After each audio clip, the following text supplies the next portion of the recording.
So I was going to say that I was thinking about last Friday night, which was New Year's Eve, when I was teaching. And I don't think I even really hardly talked about New Year's Eve. Like I kind of skipped over the whole, like, it's a new year, which is often picked up by like Dharma teachers and spiritual teachers as like, oh, this is like a transformative moment, or you can use this and setting your intention. And I don't know. So I'm bad. I apologize if you wanted some spiritual rigmarole. I missed it. I forgot. Um, or maybe not even rigmarole, you know, maybe something, uh, ritual kind of. Anyway, I, you know, I've been doing this Friday night since March 13th, 2020, the night before my that's what birthday with that? Oh, my 70th birthday. You can tell you're old when you skip 10 years. So that was the night before my 70th birthday when that started. So there you go. So yeah, I guess that's enough nonsense. Let's sit. Well, I turned up my microphone the other day, and it seems like it's louder. I hope that's good. If it's too loud for you, I recommend that you turn it down from your end, because there are some people for whom they need it to be up pretty high. And so we'll just all have to be responsible for our own sound space. Okay, I have a new pillow going, new pillow action. It's really exciting. Behind me, so you can't see it. Okay, so blessings. Happy New Year, by the way. And so beginning sitting, such a interesting moment. I think I'm going to move this even more over here. I so often find myself, especially if I'm sitting alone, that I start out and I get into the posture, but I don't actually start being mindful at all, because it's like I've been thinking all the way to the cushion, and then I sit down and the thinking just continues. So even though I'm like officially meditating, I haven't actually started doing anything. So that's one reason why it's good to sit with others, because it makes a much clearer delineation of the fact that you are meditating. So now you are meditating. So taking your posture and coming into stillness. I was just reading today some lines from a sutta where the Buddha was praising the stillness of one of the monks. And it's something I don't know if we think that much about it. When I say we, I don't know if I'm maybe teachers or meditators, but just seeing if you can really become still.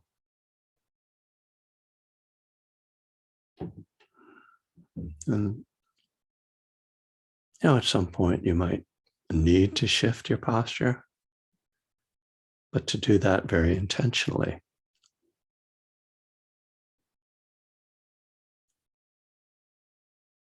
And when we come into stillness, a couple of things happen. One is that we almost naturally feel the body more. With the eyes closed and the body still, it's such a distinctly different setting from our ordinary mind state of eyes open and moving, that you might get a kind of quick taste of mindfulness, like just kind of feeling your body, noticing. So maybe you can stay with that. So let your attention move through the body. I usually start with the head and go downward. Others like to start at the feet and move upward, whatever's most natural and easy for you. But let your attention slowly scan through your body, just touching on wherever there are distinct sensations.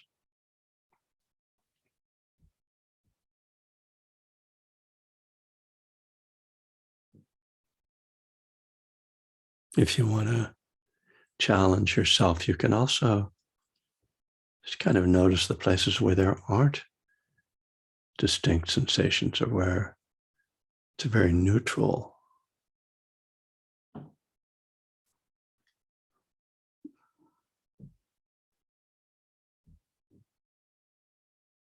And then as you're scanning the body,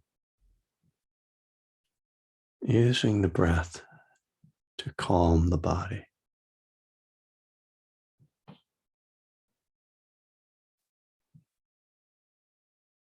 So each exhalation is a release.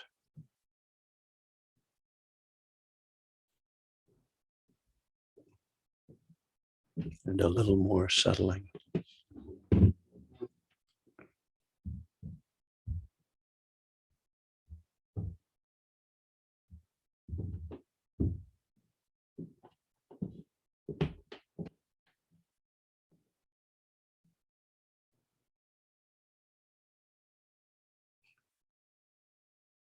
So this is a kind of arriving in the body. We spend so much time in our head and looking out at the world. That to just come into stillness and feel the body. This is a significant act, significant shift of attention.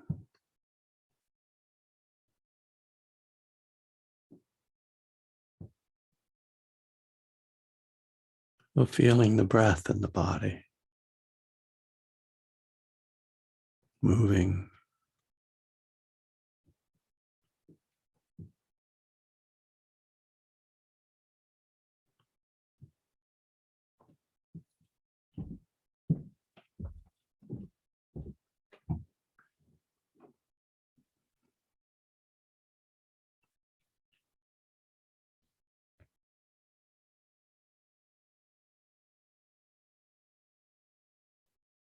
And then maybe tuning in to the more subtle experience of the mood or the felt experience.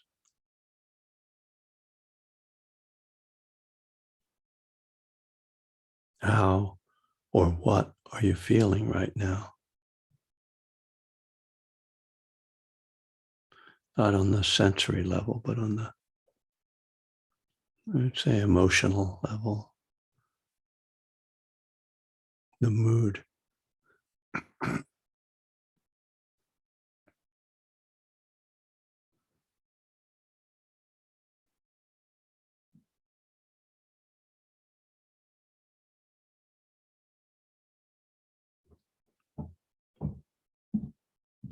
Well, this is also really felt through the body, really almost like an extension of the sense impression of the body.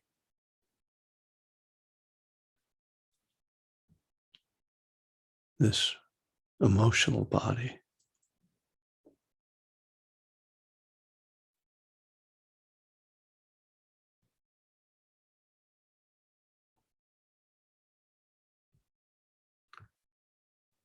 So that felt experience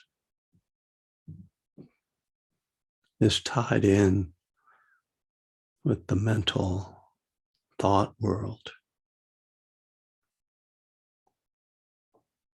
So if we can calm the body, calm the feelings, then the mind will tend to come along.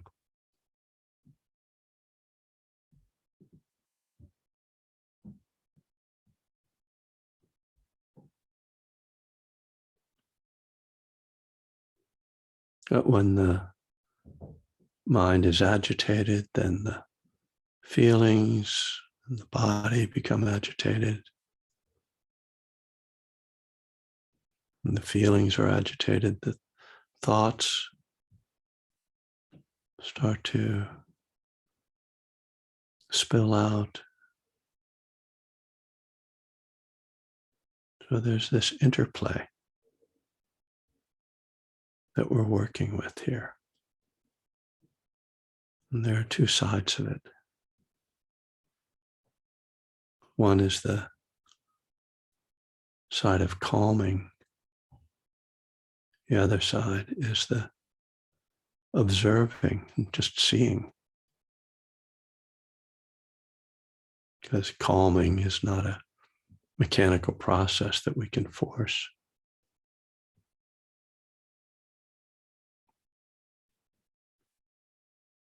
So if there's a lot of busyness on any level, or any of these realms, mind or body, that's okay. We don't have to force that down or push it down. Just see it, acknowledge it, bring a gentle acceptance to it.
If you find yourself lost in thoughts,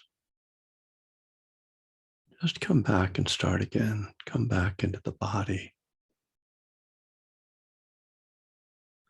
relaxing, connecting with the breath.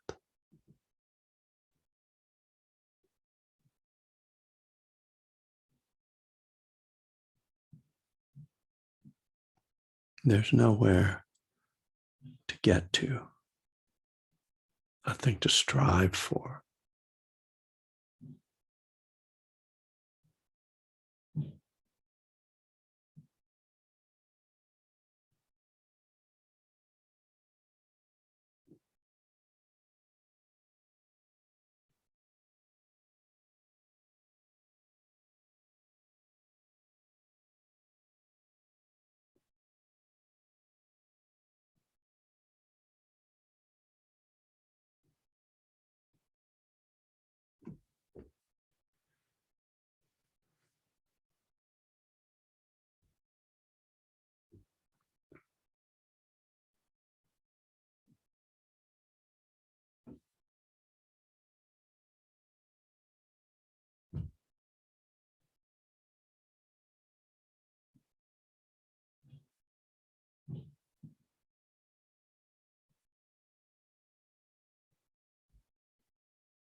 If you start to feel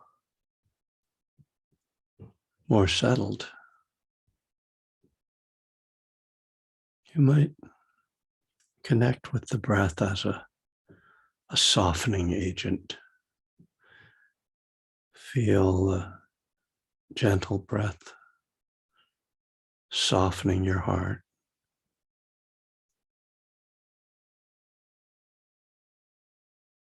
Or there's another kind of letting go of the armoring, the fear of feeling, of being touched. And just feeling the breath as a gentle rocking.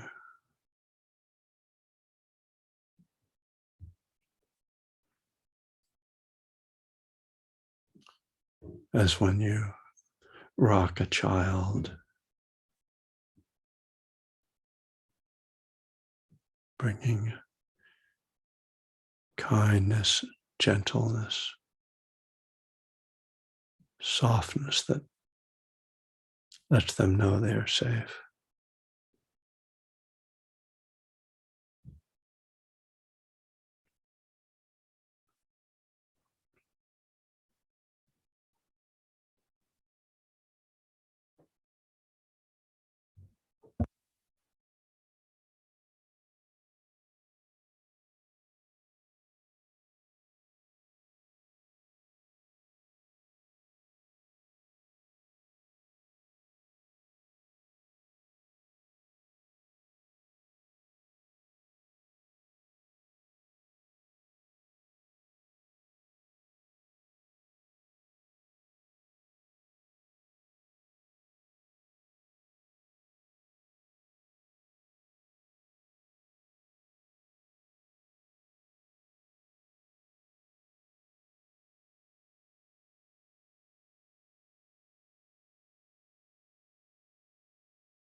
All right.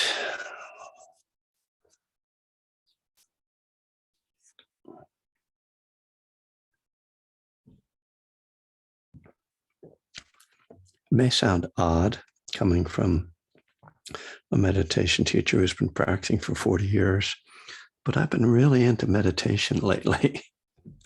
And I mentioned that I've been sort of exploring a couple of texts, a couple of books about the Anapanasati Sutta, which is the Sutta on mindfulness of breathing, and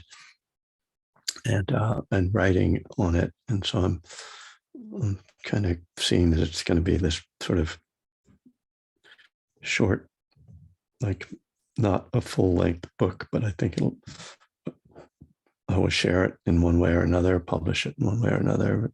But it's really got me just engaged in meditation, which is, half the battle. If I guess we shouldn't call it a battle, but half of the challenge is to stay engaged day after day, week after week, year after year, which I think is the same with recovery. That recovery can seem like a trudge, as they say, and hard to stay inspired.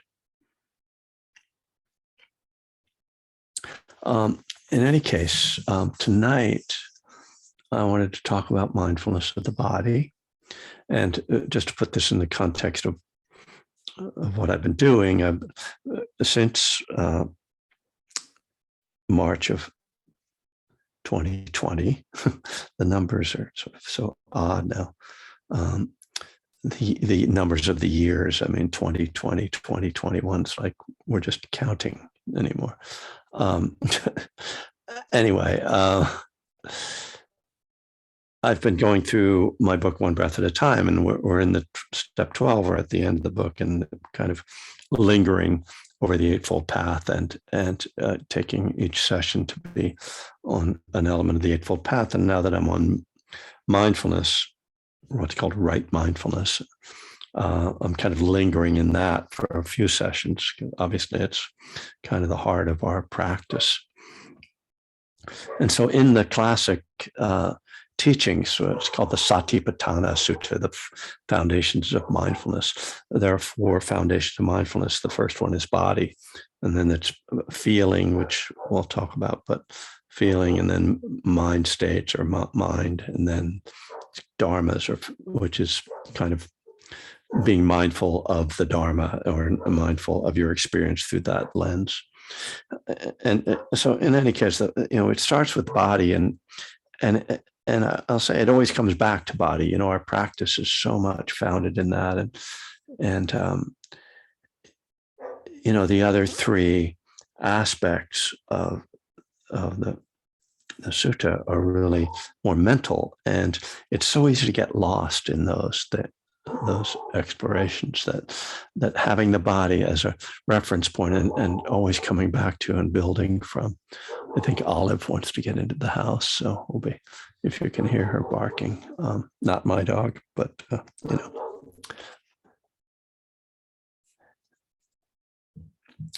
and I said something about that in the guided meditation tonight. Just when you find yourself lost, just come back, and maybe we can sort of have the feeling like, oh, I'm supposed to progress or get somewhere, right? Which is sort of the other thing that I commented on in the guided meditation. There's not somewhere to get to, like, oh, why am I still just with the breath? After all these years when I progressed, and yet, it's such, why am I still with the breath? Well, because I'm still breathing, right? It's just so fundamental to life, and also beautiful. There's a beauty and a wonder in the breath. But so there's that. But let me just frame this a little bit more, this idea of mindfulness of the body, because it doesn't just mean the breath, right? there are other aspects of mindfulness of the body that that the Buddha talks about. And I mean, the sutta itself is like many of the suttas, you're kind of with it as you're reading it for a while. And then you're like, where are we going now? Because it goes into these parts of the body and all the organs and all these things, as if you could be mindful of your spleen. You're really only mindful of your spleen when something bad happens to it. Other than that, you're not really very aware of it. But in terms of let me just frame in terms of our practice and the practical aspects of this. This is something that we can take with us off the cushion, and it's so useful in that regard, right? That, walking down the street, you can be mindful of your body walking. You're always breathing.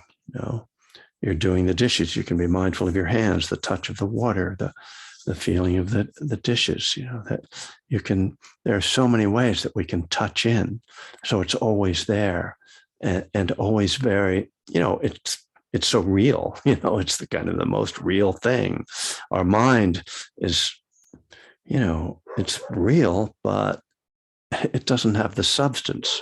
So it's just great to really think about, if you want to bring this quality of mindfulness more into your life, is to think about, how can I just make a little bit more effort through my day?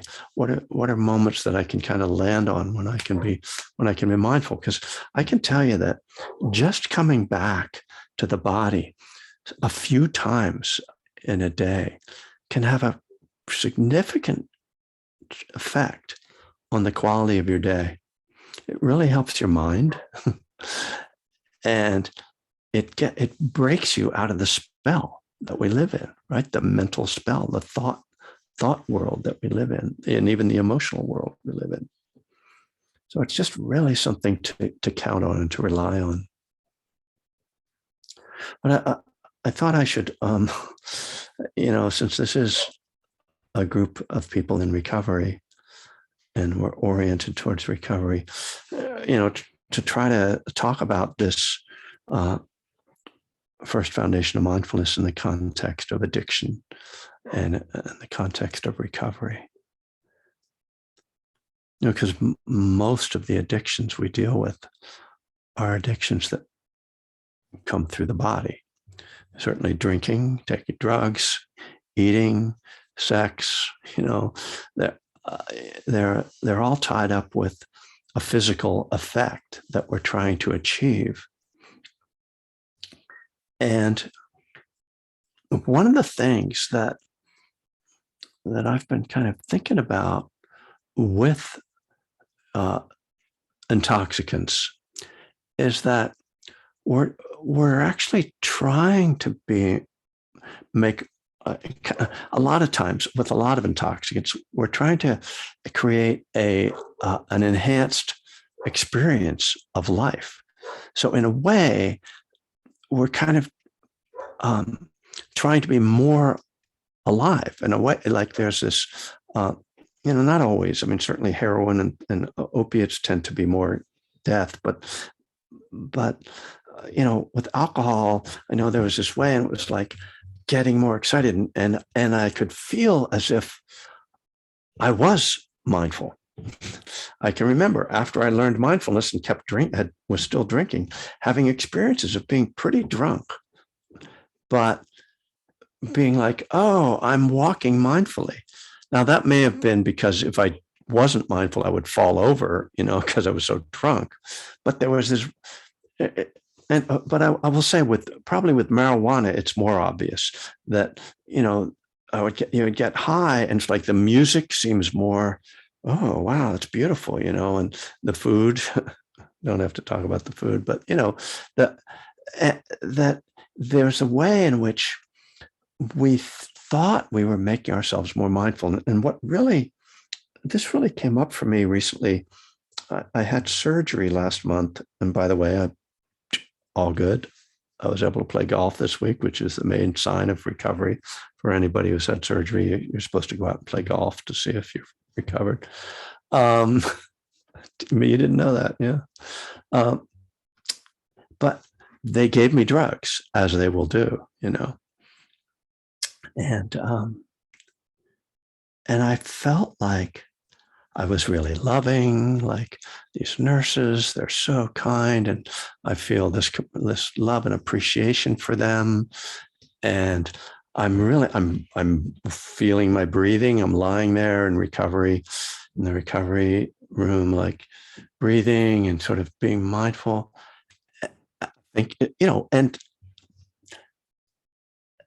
completely just doped up, and stoned. And it's only afterwards that I fully absorbed the fact that those feelings and that whole thing was drug induced, right? The nurses were great, everybody was great, everything was fine, but when it wore off, I didn't feel the same way. Which, to state the obvious, but it just, really, really highlighted for me how our mind state induces a belief system, and it creates our belief system. When you're high, you believe certain things that when you're not high, you don't believe, And you can have experiences when you're high that seem very powerful and authentic. But when you're not high, you usually look back on that and think, maybe not. Now, I know that and this has been sort of something that's been sort of showing up lately in my talking and conversations.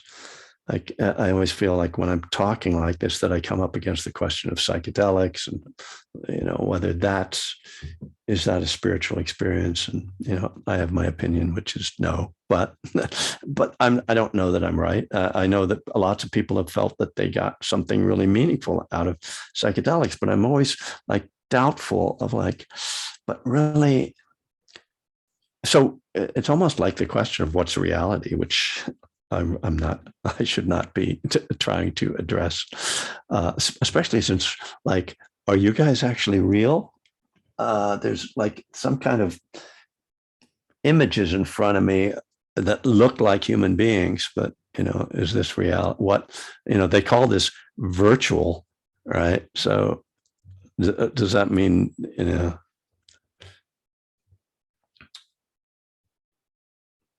but I guess my larger point is that I'll try to make a larger point. No, that if I'm going to be helpful, it would be, first of all, use mindfulness of the body to calm your body and to calm your mind so that you don't get into mind states that trigger relapse. Number one, right? This is the number one value of mindfulness, that we can really calm ourselves, that we can cultivate calm that helps us to not relapse. That's why there is a program called mindfulness-based relapse prevention. And a lot of it is about calming the body. And the work that I'm doing, this writing that I'm doing around the Anapanasati Sutta, that's the first whole section of the sutta, is about mindfulness of the breath, calming the body, and then the next thing is calming the mind, and how that works, because they're intermingled. And this is such a simple but valuable tool. As with any tool, we are the ones who have to pick it up, right? Coming to this class and staring at me on your screen isn't going to keep you sober. It's you doing the work to cultivate mindfulness, like right now. as you're listening to me, can you feel your body? Can you feel your breath?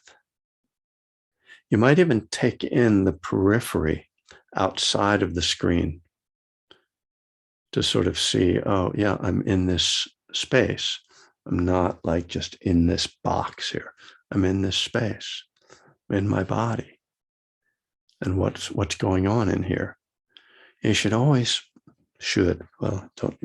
I suggest that when you're listening to the Dharma, that you feel, that you stay in your body, and that you feel what's going on in your body, and that you also feel what's coming up for you emotionally.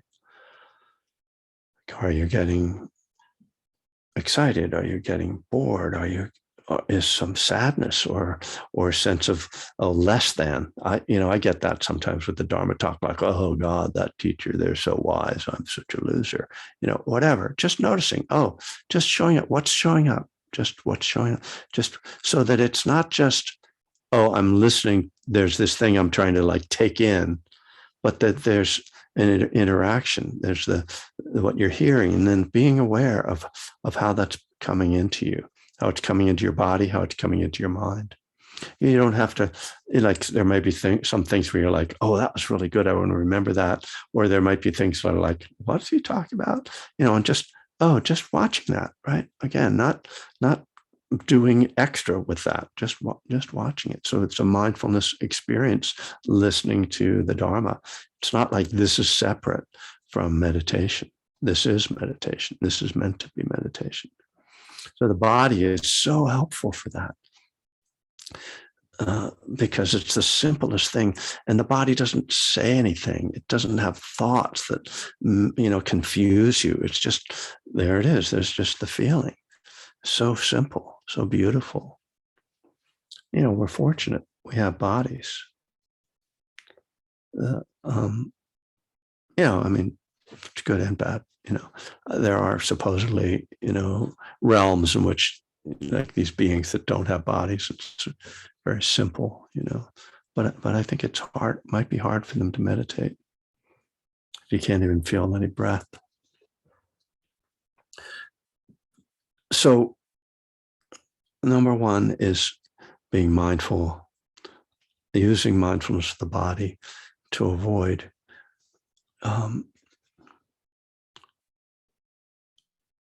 relapse, to avoid to calm the mind and calm the body so that you don't get into triggered states. And then when you are in a triggered state, or when you are activated, as they say, or when the mind gets very agitated and busy, and we get like locked into our heads, right? Or we get locked into our emotions, Again, the doorway out is right through the body. So effective. And it's kind of like a way of clearing the fog out. I had what happened? I'm trying to remember the thing that I was upset about a few days ago, which is just even that's great, isn't it? It's like, oh, I can't remember but what I remember is that I was really caught in this state, and that I kept coming back into my body, and that it wasn't that being in my body made it go away or solved it, but what it was that being in my body, it was like the fog clear.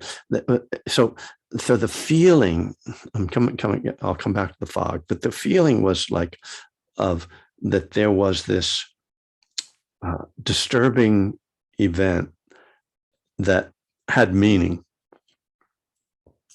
And I was caught up in that meaning and building a story out of that meaning. And at a certain point, after coming back to my body enough where it was like I had sort of stepped out of the story and stepped out of that fog, being enveloped in that fog, it was like another door opened up, which was like a different story. And I realized, oh, wait, maybe that story that I've been sucked in by isn't true. And it's just a projection. And whether it's true or not, I can see that what it is doing for me is causing me tremendous, well, I don't know if I want to call it suffering, but, dukkha. It was very unpleasant. And it was all about like this, the way I was constructing what had happened. And when I took this alternative view that really only opened up because I was able to get out of it through my body for a little while, then my mind cleared up, and it was really remarkable. It was like the old, balloon popped. It just was like, oh, okay, well, that's over. It's so remarkable when those things happen, right?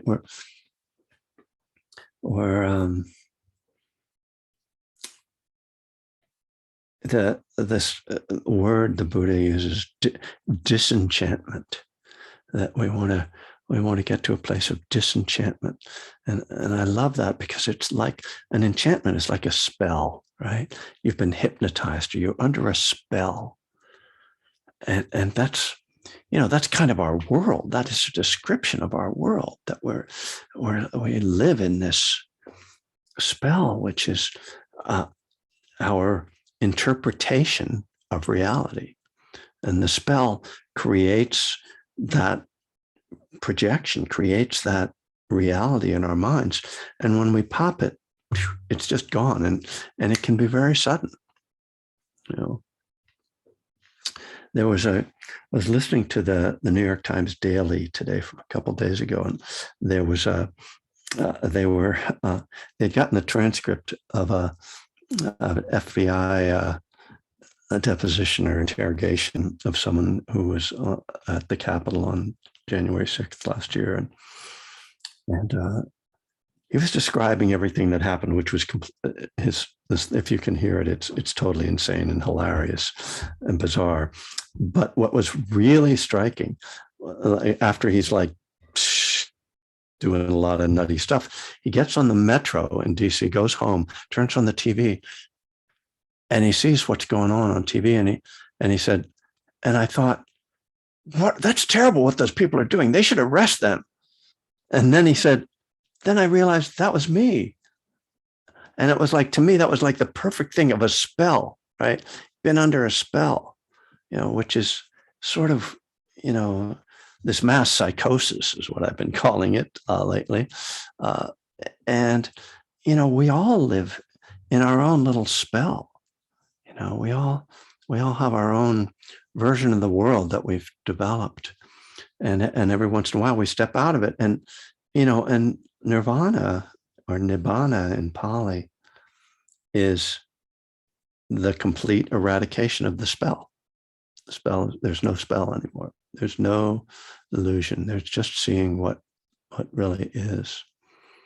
I say that with complete confidence, even though I don't really have personal experience to speak from, but having studied enough and thought about it enough and read about it enough, seems like that's pretty much what we're talking about. Just the fog completely lifts, So I guess I kind of stretched it out from mindfulness of the body, but this is kind of the point, in a way, that, when we try to separate out, different aspects of mindfulness of body, mindfulness of feelings, mindfulness of mind, we see that they're not separate. They're all intertwined. And we're always in this, multi-elements or multi-elemented experience, right? Because we don't just have a physical experience or a mental experience. It's all happening at once.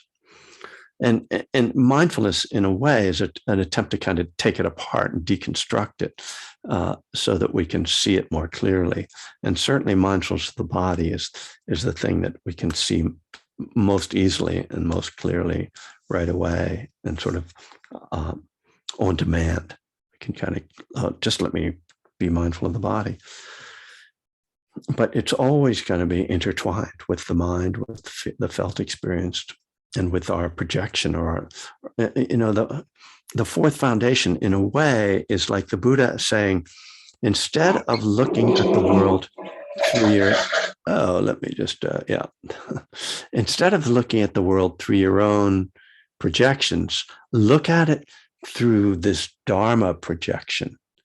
And this is a better projection. This is a better way of looking at the world. So fun stuff. Let me. I'm going to open it up for any comments or questions, and just mention that next Friday I will be at the Spirit Rock Zoom account. So if you're looking for me and nobody's here, that's where it'll be. And that starts at 7:15, but they start opening it up. And I think they ask for money. I'm not sure you have to give it to them to get in. I think there's a way to just say, sure, here's $0. But anyway, I mean, it's great. If you want to give money to Spirit Rock, that's great, because I get a lot of it, so I don't mind that part. And thank you, Angela, for putting in all these references. There also is information on how to give me, Donna, for this teaching. Donna is the offerings we give to teachers and others. So thank you for that. And as usual, just a reminder, Tuesday mornings, California time, 10 a.m. I'm also here. So, and this Sunday night, as Abigail knows, I will be on the Eugene Insight group, which is 6:30 to 8 on this Sunday night. So Eugene, Oregon, capital of the state, home of, no, it's not the capital. Salem is the capital, sorry. But it's where the University of Oregon is. That's why I get it mixed up, because that's the most important thing, the Ducks. So if you're looking for me, I'll be there. And next Saturday, the Delaware Valley Insight, which is like outside Philadelphia, that I'm going to be doing a day long for them. So it might be on my website. I'm not very good at keeping my website up, but if you're interested in any of that stuff, just look for it or email me and I'll tell you. Deborah, hi. What you got? I was the points that you were making tonight were driven home to me, because for me, I have PTSD, and so I really need to be aware of my body, just because if something happens with PTSD, you can go like that. Yeah. It's like a balloon popping. I've felt that. Yeah. And if I'm aware that my body is suddenly in a tense state, even if my mind isn't there yet, or my emotions aren't there yet, my body tells me first. Yeah. And then it's like, just take a breath. And then it's easy to manage. But it was nice to hear my story from someone else. So thank you. Thank you very much. Yeah, it's a particularly powerful form of enchantment, PTSD, right? It's like that reality just takes over and you're in it. And just the energy of it, so hard to not get swept away. So yeah, having the body to connect with, it's sort of the lifesaver. Yeah. I mean, I'm thinking about when I had an MRI some years ago, like that, that's a really uncomfortable thing. And I'm claustrophobic. And I just started doing I just started using two of the lines from Thich Nhat Hanh, deep, slow, calm, ease, deep, slow, deep, slow. I just kept going. And it got me through it. Yeah. Thanks. David J. Hello. Hi, Kevin. Hi. I'm David Jones. I live in Hawaii. I used to be in the East Bay and attend some of your meetings in person and retreats. I'm really enjoying your Dharma talks, and this online stuff is really available to me, being in the middle of the ocean and the Pacific. So it's great. Thank you. And thank you to your community. I hear things and I try to practice things related to thoughts and being aware of thoughts, not trying to push them away, mind-body connection, trying to be aware of the mind. And last week we talked about things like, it's just a thought, and being mindful of thoughts. Something's been coming up with me also related to PTSD symptoms and in having really severe nightmares, and trying to understand the connection between the mind and the body. But then it's not the conscious mind, and there's different levels of consciousness. For me, the PTSD stuff comes from a part of my mind I have no control over. It's somewhere back here. It's not up here, and subsequently those dreams aren't anything I seem to have any control over. But if I can, I try to wake myself and calm myself and be aware of my body. But is there any discussion in the Dharma about dreams and mindfulness of dreams?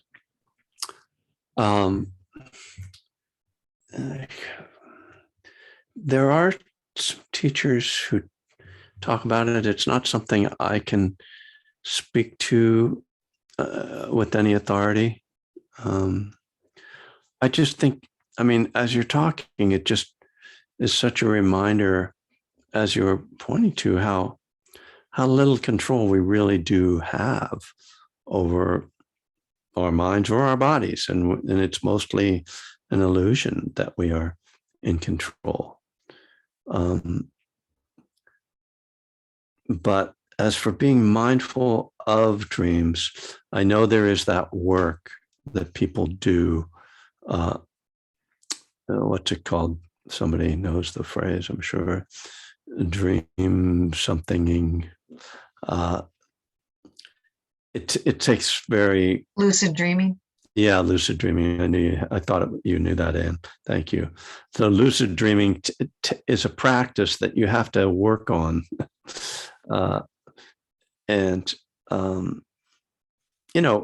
If you're, I'm not sure, I don't know anything about it, like what the point of it is, but it would seem like if you were having troubling dreams, it could very much, be helpful to sort of have consciousness so that you realized, oh, this is a dream as it's happening, which I think is the main point of lucid dreaming.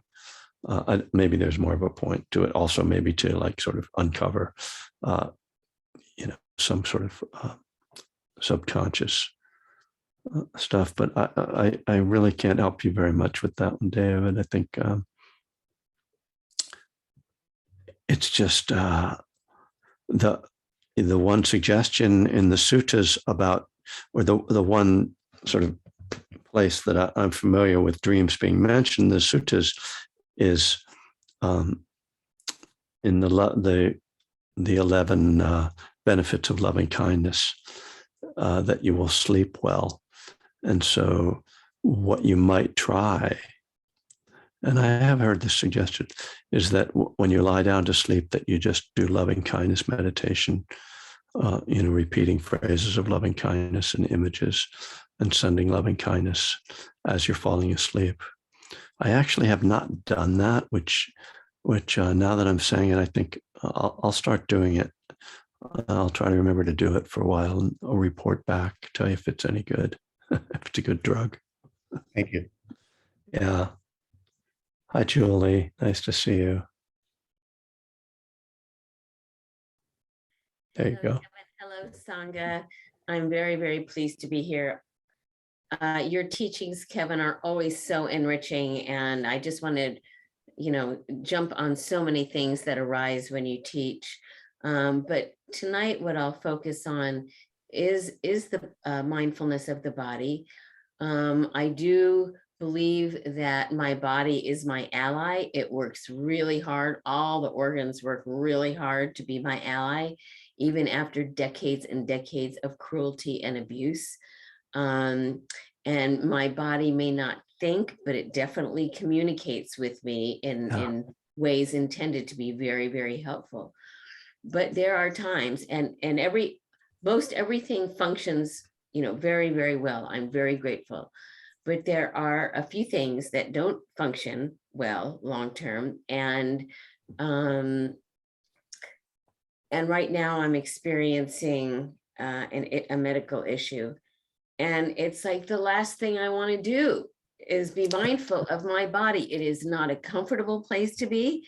I don't want to be here. I want to be somewhere else. I want to be, and I always try to meet my edges and soften them, and it's okay. And all the techniques that I've learned, or some of them anyway. But there's a place in me that wants to scream and say, no, leave here right now. I'm not comfortable. I hurt, and don't pay attention to me. So it's really hard to be mindful of the body when I'm achy and not feeling well, and there is a medical issue going on, and I don't want to be here in my body. No doubt there are. I mean, we have limits to what our capacity is for being with the body, and up to a point, and with certain types of sensations, I think it can be very helpful to bring mindfulness to it and kind of soften around things and bring a kind of acceptance to them. And then there are things that are not workable, or at times when it's not workable, when it's more helpful for us to take the mind somewhere else. I mean, when I go to the dentist, I don't try to be mindful of my mouth. I let my mind go off, and that's very intentional. And so I think that intentionality is as important as anything, because it's when the mind is just going around, I'm seeing a fish here, when floating around randomly, then it's not really helpful. But we can intentionally take the mind places to outside of the body when it's not workable. So we have to sort of consider what's workable, and ask ourselves. It doesn't help to try to be, a fighter, and I always hear these things about they were fighting their cancer. I'm like, what? How is that helpful? Like, yeah. I mean, I'm not saying you're embracing it, but portraying our relationship to our body as some kind of a battle or a war is not helpful either. That we're trying to support the body's recovery from an illness. We're trying to bring, which is going to probably happen a lot more through love than through attacks. And that's a challenge, because who wants to love their pain, their difficulty?